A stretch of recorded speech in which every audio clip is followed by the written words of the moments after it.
You remember when you were at school and your parents and the teachers and all adults would say to you, well, enjoy it while you can. These are the best days of your life. Now, I hated school, and so I often thought, you're going to push me over the edge if this is as good as it gets.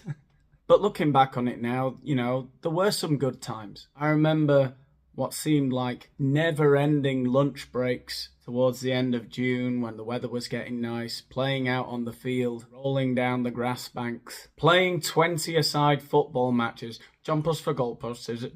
Before going back inside for one final hour of class. And when we were really young, I'm talking when we were like 5, 6, the end of the day, we'd all sit around on the carpet for story time. The teacher would sit us all down and she'd start telling us wonderful stories about her degenerate sex life. We'd all be like, who did you shag this weekend, miss? A man? A woman? Tell us all. We need this information. Otherwise, we'll all grow up bigots.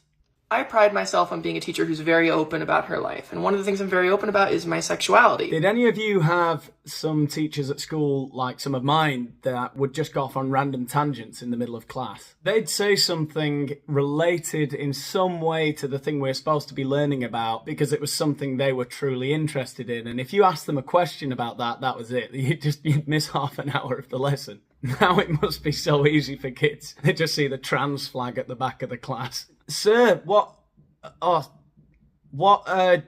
gender are you? What pronouns should I use? And that's the signal. That's the cue. Everyone in the class just downs tools. They lean back in their chairs and zone out for half an hour. Maybe every now and again, if the teacher points at you, you have to go, I have a trans flag, a bi flag, a non-binary flag, all on my desk at my work. Well, of course you do. How else would anyone know what a good person you are? But there's one thing I'm not open about, and it's... Red flag. Hair rubbers. They're fucking lunatics. Each and every one of them. People who rub their hair all the time. They're mental. Trust me.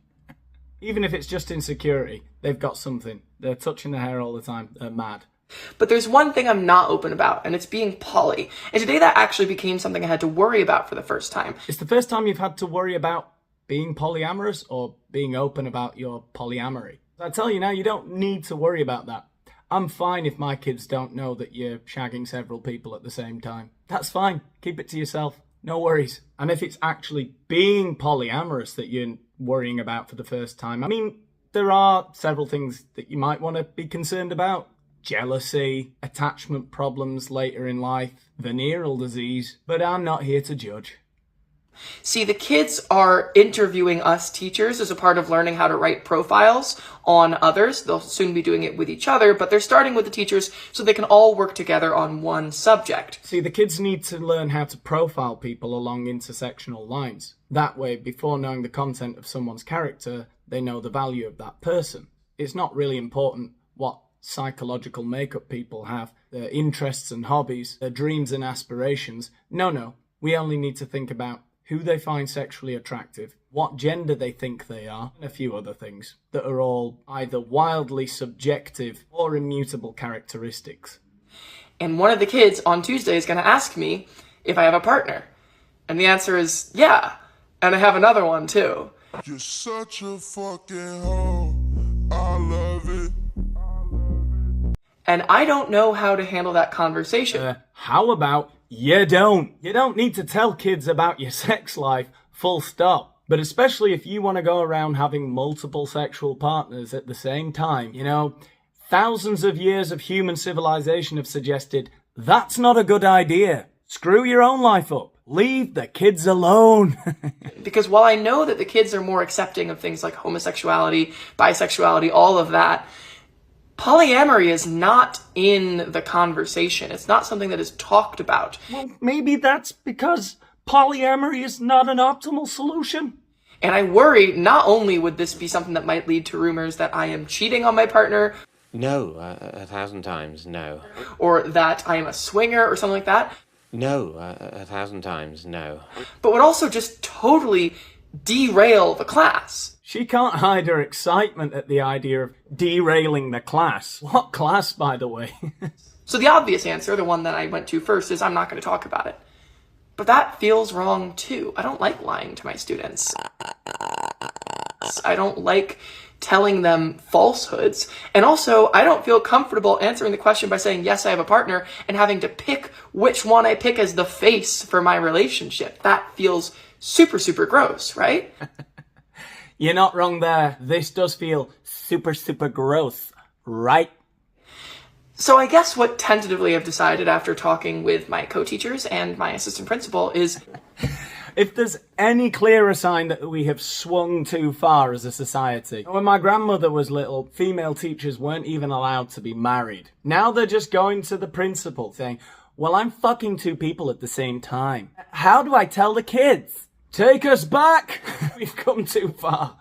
maybe the right way to do it is answer the question honestly. Say, while I don't feel comfortable talking about who I'm in a relationship with in this specific setting, I will say that I am bisexual. I've dated people of many different genders. You're bisexual, but you've dated people of many different genders. Oh, have we uncovered your veiled bigotry?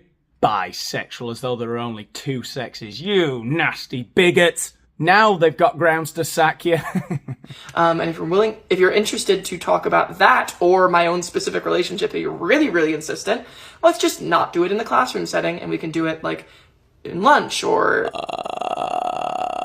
in the after-school GSA club or something like that, where maybe it's a little bit more of an acceptable and understanding situation to bring this up. You idiot. You think you're going to get them out of the classroom? Outside the classroom? They couldn't give a shit about you once they're out of that class. All they're doing is taking advantage of your narcissism in the classroom, getting you to talk for half an hour so that they don't have to do the assignment you've set them. That's it. They don't care about you. They're kids. You might think you're young and all that. You might think you're all young and down with the kids, but they don't care. They don't see you as one of them. How do you do, fellow kids? What? To them, you're an old lady. Now, this is a long, rambling thing, and that story has kind of wrapped itself up neatly, or at least it will on Tuesday.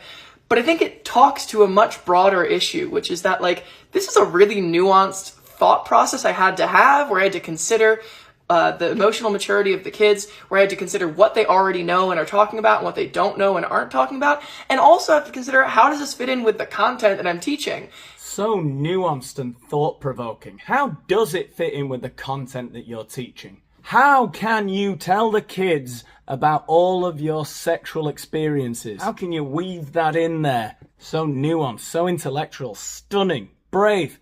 And the fact of the matter is, this is not a conversation that conservatives are having at all. Damn those conservatives. Damn morals and traditions. I'm so much better than anything that came before me.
They've decided that blanket statement, you can't do this at all. There's no place for it.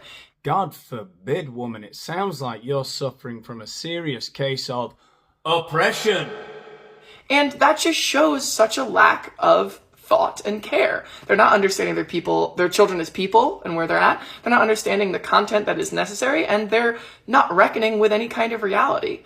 Yeah, maybe this is going to be an uncomfortable situation that may lead to some strange conversations, but that's part of being a person. Is it though?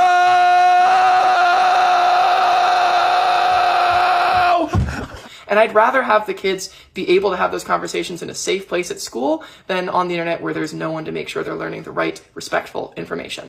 God forbid a child get access to the internet. Not on my watch. They'll be getting all their information from their school teachers. I want to know who their school teachers are having sex with, when, how. I want a list of their pronouns. Maths and English, well, that can wait. Put that on the back burner.